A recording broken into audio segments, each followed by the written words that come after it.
Salve, salve, alunos! Chegamos aí para mais uma aula de história. História geral, tá bom?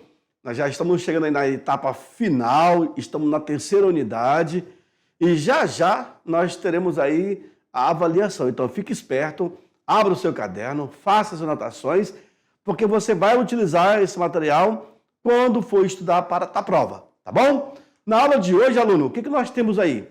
Renascimento científico. Vamos trabalhar esse renascimento? Deixa eu colocar aqui minha caneta. Ok.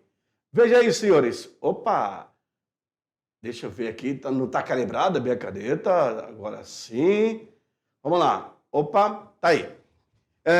Na aula de hoje, veremos o que foi o renascimento científico. Tá certo? E o seu contexto histórico. O espírito crítico e o desenvolvimento da ciência moderna. Olha que legal. Já estamos chegando na Idade Moderna. Depois, no segundo ano, a Idade Contemporânea, né? Características principais desse novo modelo, certo? E os principais cientistas do Renascimento cultural. Vamos passar por renascimento científico, né? E o cultural, para vocês terem uma ideia. Também na aula de hoje, veja aí, as nossas habilidades. Aluno, você terá que analisar a atuação dos movimentos sociais que contribuíram para mudanças ou rupturas em processos de disputa pelo poder. Tá certo? E aí começamos com essa magnífica imagem. Aí é um anjo. Aí você pode fazer a sua leitura. Se ele está cansado, se ele está pensativo, se ele está... Aí a interpretação é sua, né?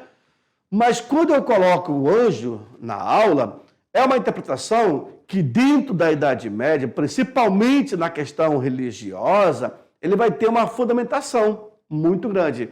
E é incrível como a Idade Média, ela utilizava dessas esculturas, né? Quando você tem esculpido Pietà, Madonna, a pintura o nascimento de Vênus, e essa escultura em si.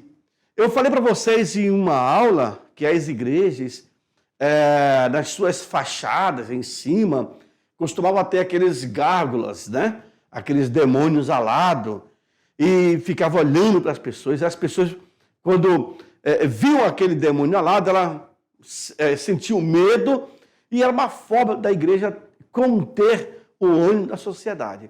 E aí eu busco essa imagem do anjo para vocês entenderem a questão do nosso renascimento científico, tá bom? Vejamos lá, o que foi o renascimento científico? Aluno, deve ser entendido dentro do contexto do renascimento cultural. O renascimento científico, ele está dentro do renascimento cultural. E você tem que entender esse contexto, como que ele avançou, como que ele progrediu.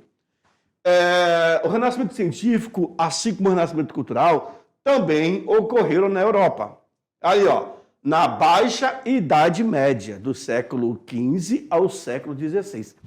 Aluno, é interessante perceber que nós já vamos entrar agora na Idade Moderna, que vai ser muito rápido a Idade Moderna. Nós estamos na Baixa Idade Média. A alta, que é do 5 até o 11, e do 11 até o 15 é a baixa. Tá bom? E aí, é como eu falei para vocês, em umas aulas lá atrás, eu disse, aluno, a Idade Média ela vai ter tantos assuntos, e o renascimento cultural e o renascimento científico é um desses assuntos. Magnífico de ser trabalhado. Continua na tela, olha lá. Com isso, senhores, o renascimento científico ele foi um período marcado por grandes avanços em quê, professor? Nas ciências. Viu aí? Possibilitado pelos estudos e também pelos experimentos. Olha aí, ó, de grande cientista. Se nós estamos no século XVI, já começam a haver aí os experimentos, a confirmação das ideias. E nós vamos avançar para esses cientistas, esses personagens que até hoje são estudados.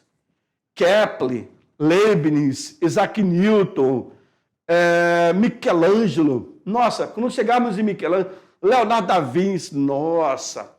Quando nós chegarmos em Leonardo da Vinci, o cara vai ter para mais de 6 habilidades. 4, 5, 6 habilidades, mais ou menos. Formado em astronomia, em física, em matemática, os caras era fera, tá bom? Se naquela época já tinha fera, imagina agora. Então, aí, aluno, um conselho para você seguir a rota desses feras aí, tá bom?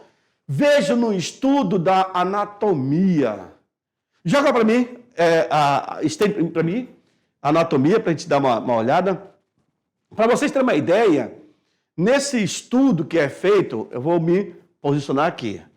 O professor é esse cara que você está vendo bem aqui, ó. É esse cara aqui no canto, tá? Esse professor, ao mesmo tempo, ele está fazendo um estudo, olha aí, anatomicamente falando, um estudo dos órgãos. Até porque, naquele período, do século XVI, se tinha a ideia, segundo a igreja, que se você tem um buraco, uma ferida, um corte no corpo, por aquele corte vai sair a tua alma. Olha só a ideia. Agora, o que vocês estão vendo aqui, alunos, é um experimento às portas fechadas. Isso aqui, na verdade, acontecia sem o aval da igreja. Porque se a igreja ficasse sabendo disso, era heresia. E logo você estava condenado ao santo ofício. Mas é interessante porque, olha só a cara de curiosidade desse rapaz aqui. Vê aí? Muito curioso. Então, os demais são estudantes de medicina, estudando a anatomia. Isso era feito também, senhores, com os egípcios. Mas agora nós estamos no século XVI. Entrando para o século XVII, Idade Moderna. Mas isso aqui foi graças a esses experimentos, a esses iniciantes da anatomia, que nós conhecemos hoje um pouco da ciência humana, o órgão humano. Cada órgão para a sua função, a sua finalidade, objetivo, enfim, tudo isso, graças a esse estudo, tá bom? Avançamos, olha lá. Com isso, no contexto histórico, na Idade Média, buscava-se, então, conhecimentos através da leitura que estavam nos livros. Alguns livros importantíssimos, livros raros.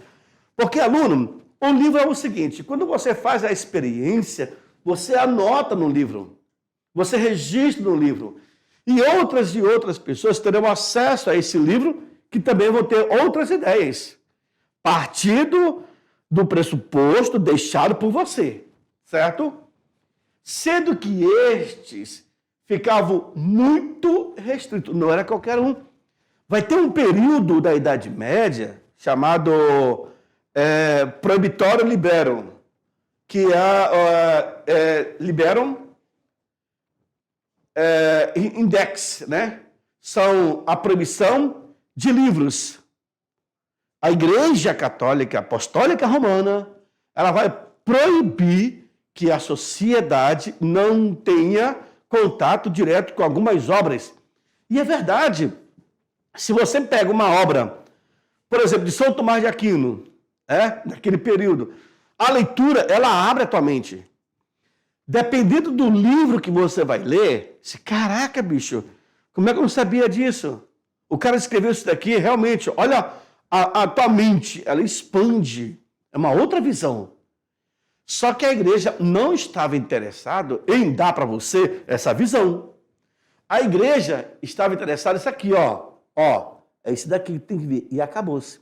Pronto, tá bom? Por isso que não era todo mundo, por isso que aquele experimento que vocês viram agora há pouco, Ali não era permitido.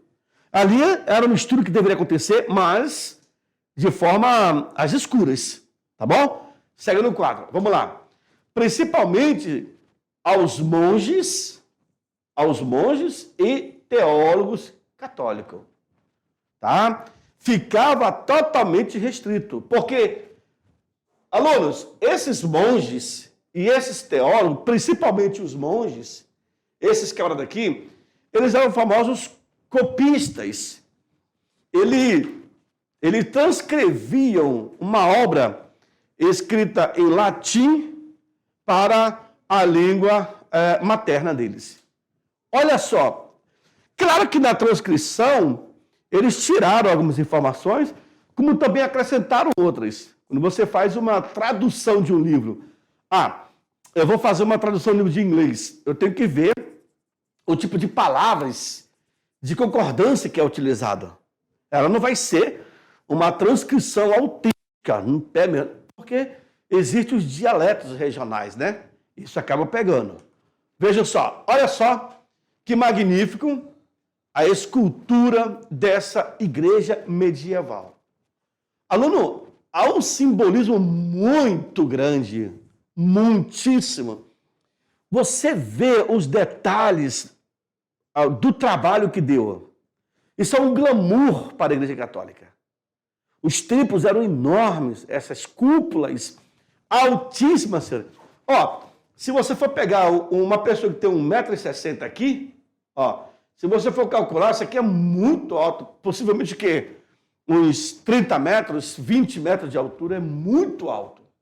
Sem contar a armação dessas colunas. Olha só o trabalho que deu. Isso aqui é uma igreja gótica. Você identifica por isso daqui, essa parte dela assim, tá? Olha aí, É uma igreja gótica. E sem contar também aqui os seus... a parte de cima da cúpula. Então, quando você entra numa igreja dessa medieval, até o órgão, aqueles órgãos enormes, hoje pouquíssimas pessoas sabem dar reparo desses órgãos, né? Mas é uma herança do poder da Igreja Católica na Europa. Segue no quadro. Foi um período marcado pela influência do pensamento da Igreja Católica. É interessante vocês anotarem, aluno, porque a igreja dizia o que era certo e o que era errado. Ponto. Ponto. Você não tinha que questionar. O que acabou por prejudicar o desenvolvimento das pesquisas.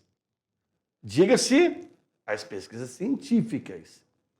Pois essas pesquisas, elas buscavam explicar os fenômenos da natureza através da intervenção divina. Aí eu coloquei aqui uma imagem para vocês se identificarem que a leitura, o livro, ele liberta. O conhecimento liberta. É por isso que a gente fala que o melhor amigo do homem não é o cachorro, é o livro.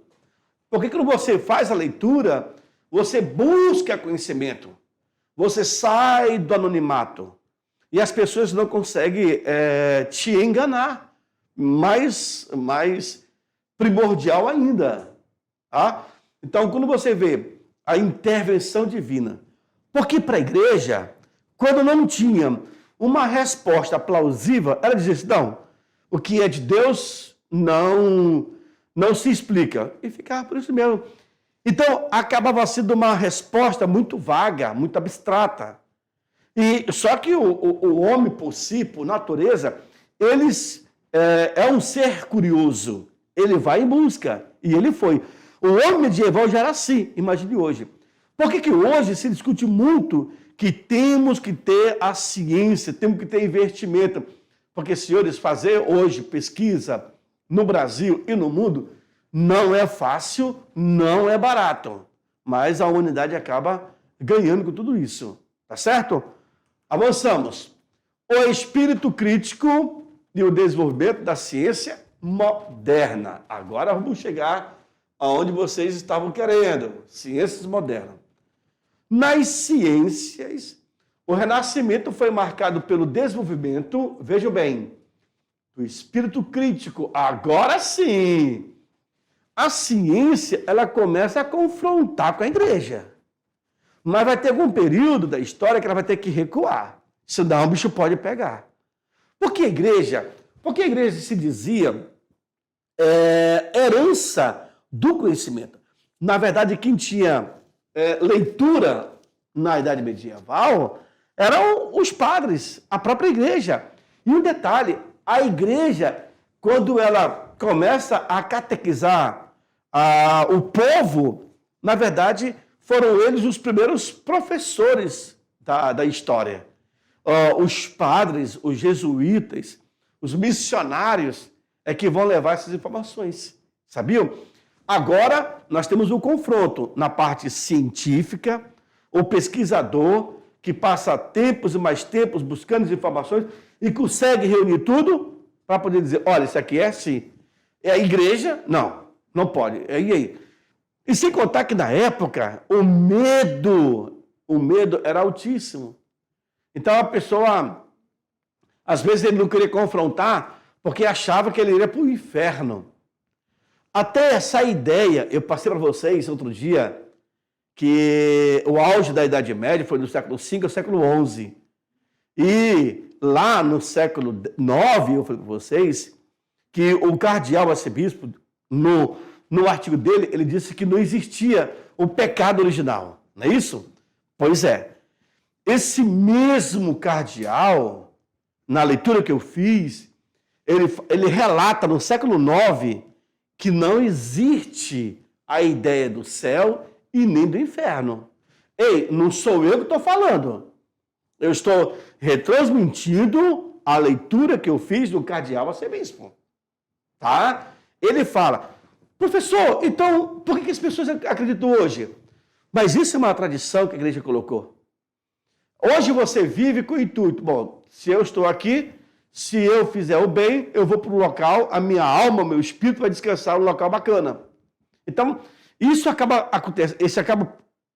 virando culturalidade. Então, hoje você vive pensando numa salvação. Quando você morrer, vai para um lugar melhor. Entendeu? Isso o cardeal é que relata. Tá bom? Vamos lá. Continua. Desenvolvimento do espírito crítico. Começa a haver, então, racionalista, disposto a experimentar hipóteses, olha só, e a examinar livremente os problemas.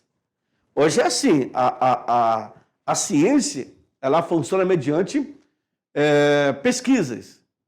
Quando você procura avançar, tem os conhecimentos, você expõe o conhecimento que você buscou, e aí a sociedade tem como um direcionamento. Formou-se assim, então, um novo perfil de cientista. Agora sim, oposto ao obediente religioso que em tudo acreditava. Claro, baseado em quê? Na fé. Se eu vou contra a igreja, eu estou pecando, eu estou me levantando contra a igreja. Isso não pode. Olha só o pensamento do homem medieval. Era muito retrógrado. O homem medieval tinha medo de tudo. Vejam, senhores, o Estado do Vaticano. Olha aí, coisa mais linda, né? O cientista deveria submeter o mundo a método de análise racional, pela razão, racionalidade. E aí vocês observam três imagens. Eu tenho a Terra, eu tenho a Lua e eu tenho o Sol. Isso daí deu pano para manga. Deu pano para manga, sabe por quê? Deixa eu... Cadê minha... Tá aqui. Ela pula para cá. Pode estender para mim essa imagem? Ok. Estendeu, olha só. Senhores, essa imagem aqui, deixa eu ir para cá. Essa imagem aqui, que vocês estão vendo, houve uma disputa muito grande entre a Igreja Católica e os cientistas. Tá? Primeiro que a Igreja dizia que o centro do universo era a Terra. A igreja dizia isso, os pesquisadores da igreja, os padres, os monges, da leitura que fizeram. O centro do universo era a Terra. Enquanto os cientistas, buscando conhecer, relataram que o centro do universo é o Sol e não a Terra. Por causa disso, quase teve morte. Tá? Hoje se sabe que o centro do universo é de fato o Sol. A Terra é apenas um planeta. Olha só o erro que a ciência corrigiu no passado. Pode continuar? Olha lá. Antes de estabelecer crenças e tirar suas próprias conclusões, deixa eu colocar aqui no lápis, suas conclusões, era preciso observar cuidadosamente, investigar, fazer experiência e também medir. Vejo aí mais um templo de igrejas medievais. Principais características, senhores. Uso da pesquisa e investigação como métodos de produção de conhecimento científico. Grandes avanços nas áreas de astronomia, da medicina, da matemática, da física, da química e da biologia. Essas são as principais áreas que terão destaque ainda na Idade Média. Desenvolvimento de instrumentos científicos, principalmente na área de observação astronômica, porque aí estava essa discussão com Isaac Newton, com Kepler, né? E outros que eu vou passar para vocês aqui. Nós temos uma imagem de São Pedro, então, sendo batizado por Jesus Cristo, né, o qual leva o nome da sua igreja, o patrimônio de São Pedro, no qual ele herdou. Né? E com isso, os apóstolos intensificaram a religião, o catolicismo, e na Europa acabou sendo expandida pelo catolicismo. Depois, outras religiões vieram e conseguiram. Hoje, a gente sabe que cada um tem aí seus devotos, né? Na formulação de várias leis da física e a teoria matemática começou a surgir, aumento da divulgação dos conhecimentos científicos, ou seja, aquilo é verdade mediante comprovações científicas, mediante análise, estudos, pesquisas, experimentos e medições. E isso aconteceu graças ao crescimento da produção de livros. É por isso que eu falo, que a leitura, ela liberta a pessoa, tá bom? Quem lê vive menos enganado, menos tudo.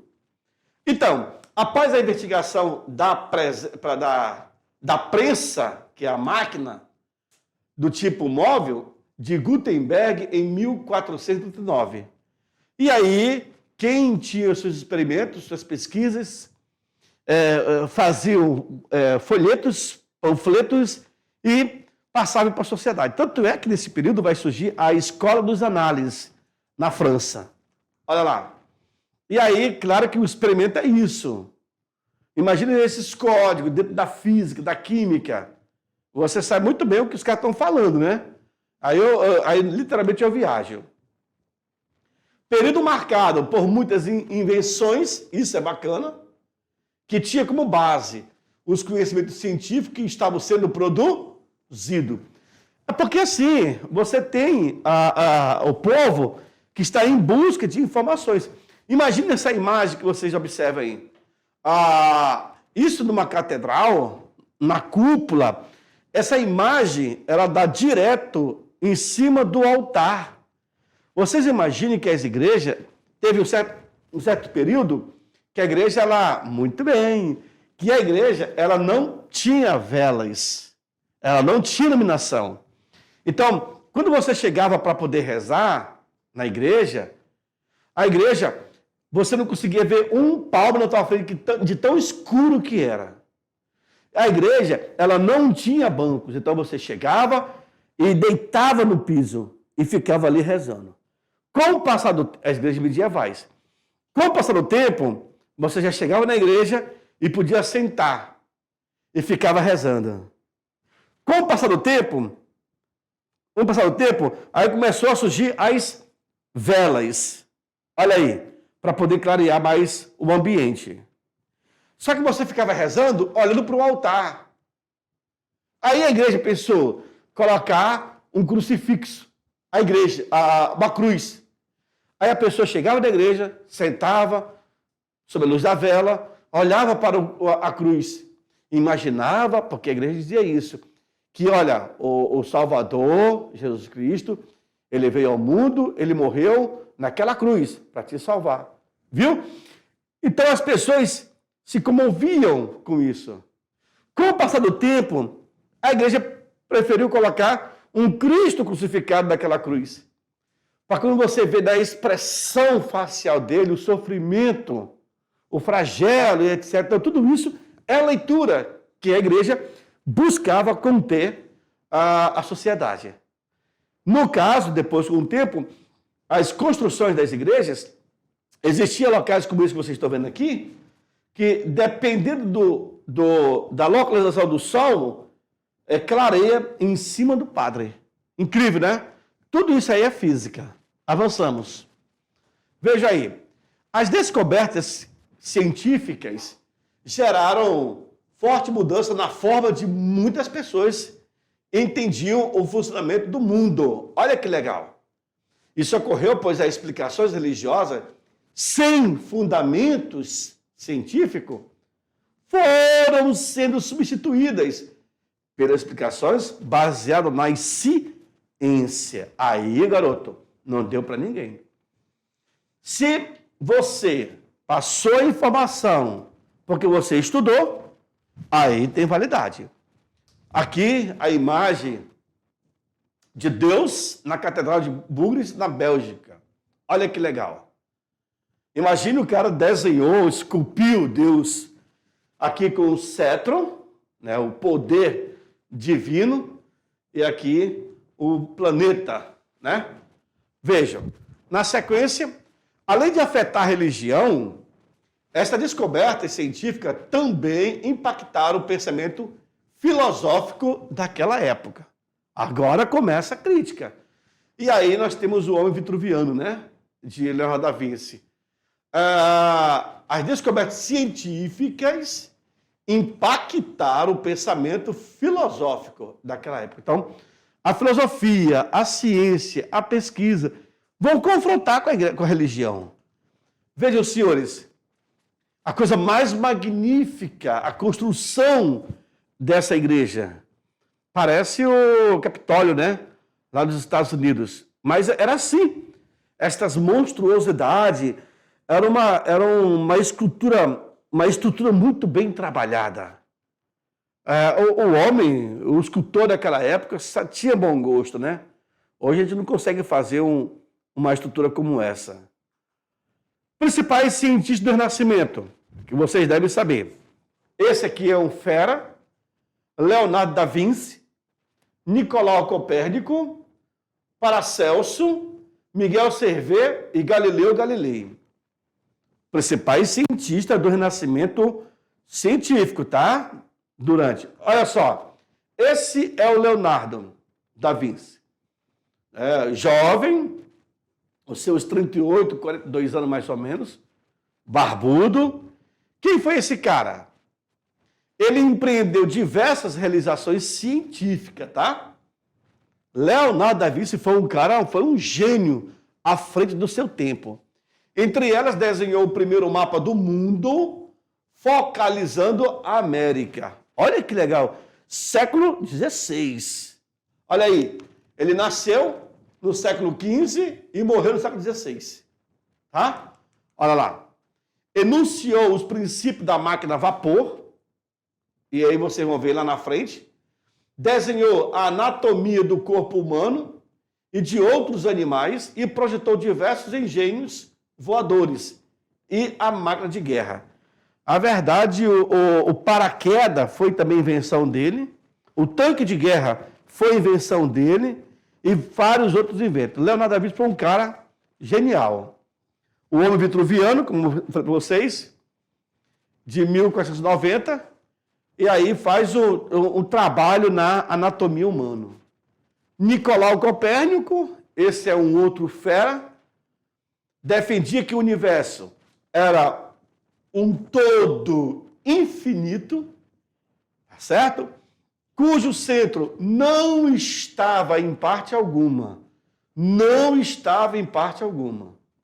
Afirmava que Deus deveria ser encarado como um princípio inteligente que deu origem ao universo. Olha só essa frase de Nicolau Copérnico. Deus deveria ser encarado como um princípio inteligente que deu origem ao universo.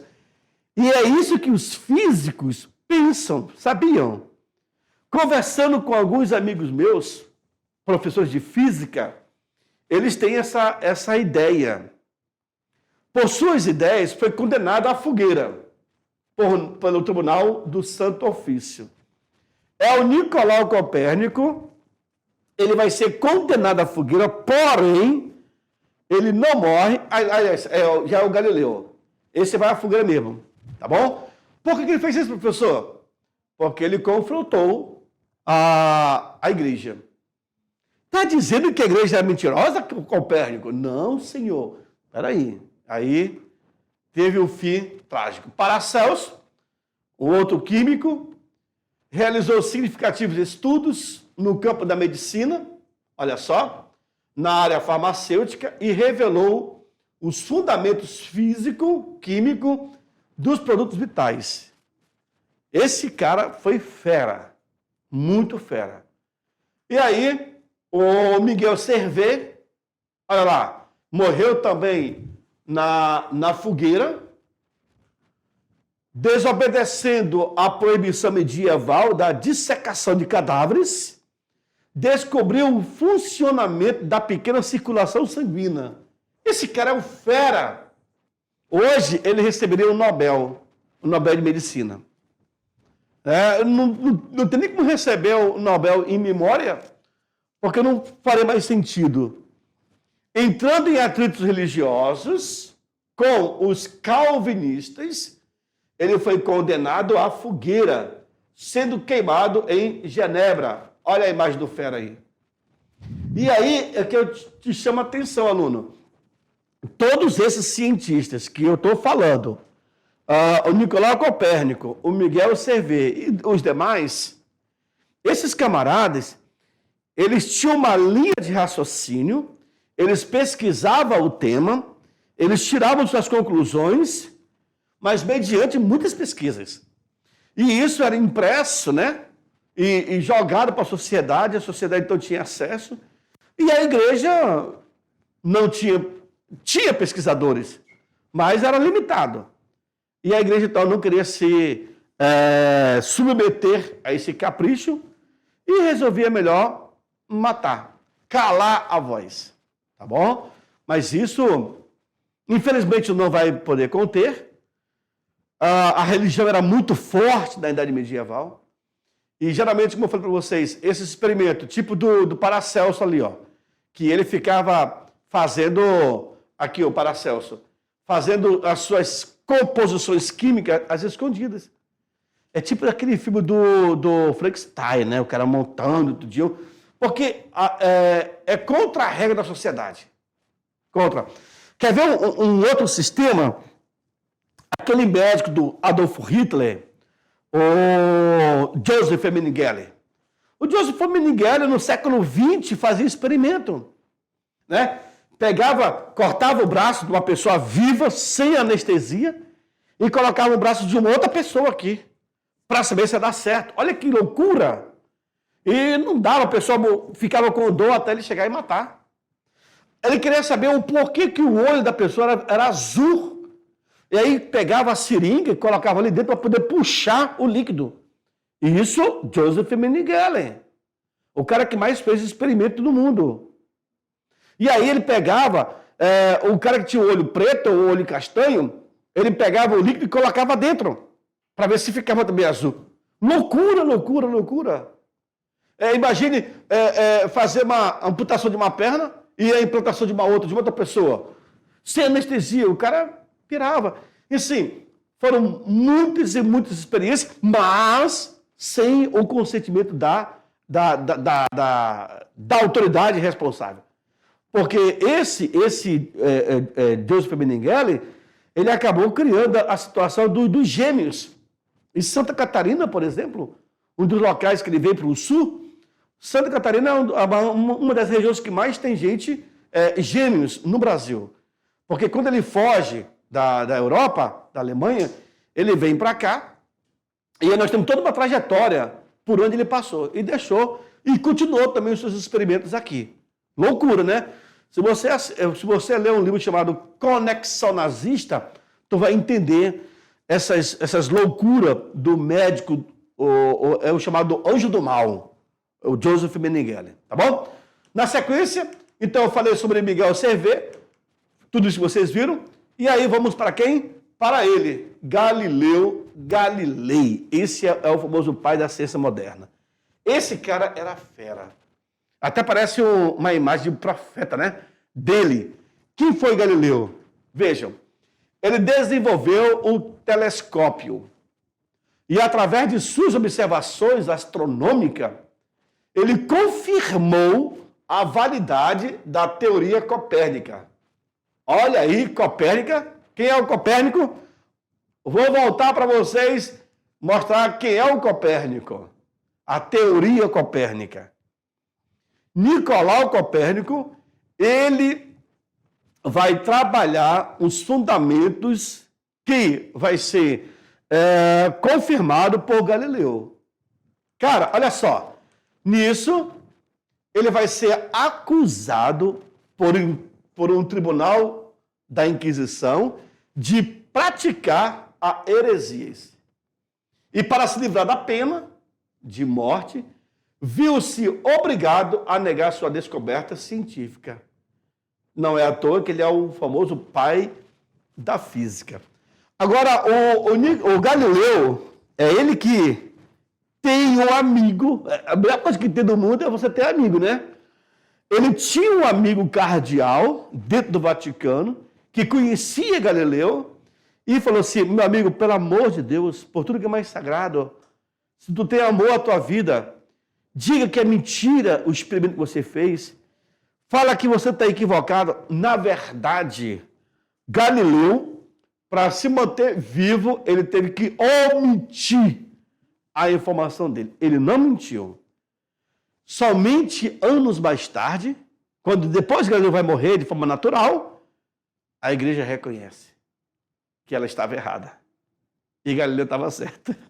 Mas assim, a igreja não vai dizer com todas as palavras: olha, eu venho aqui a público pedir perdão. Não. Olha só que realmente ela reconhece que ela estava ultrapassada. E os cientistas hoje é assim. Para você chegar numa composição química de uma vacina, eu tenho várias pessoas envolvidas. Exemplo, a bomba atômica que caiu em Hiroshima e Nagasaki. Quem projetou a bomba foi Robert Oppenheimer, um judeu. Quem deu a ideia da bomba foi Albert Einstein, mas foi perseguido. Com Robert Oppenheimer, tiveram para mais de 5.000 pessoas trabalhando diretamente na bomba. Mas só ele podia detonar. Só ele sabia como detonar. Para ter uma ideia. Então, assim, são trabalhos de anos e anos e anos, de equipes mais equipes. Tá bom? Meus queridos, essa foi nossa aula. Passou muito rápido. Eu também acho. Passou muito rápido. Renascimento científico é um assunto muito gostoso. Mas daqui a pouco eu volto com vocês para fazer aquela revisão de 5 minutos, tá bom? Tchau, tchau.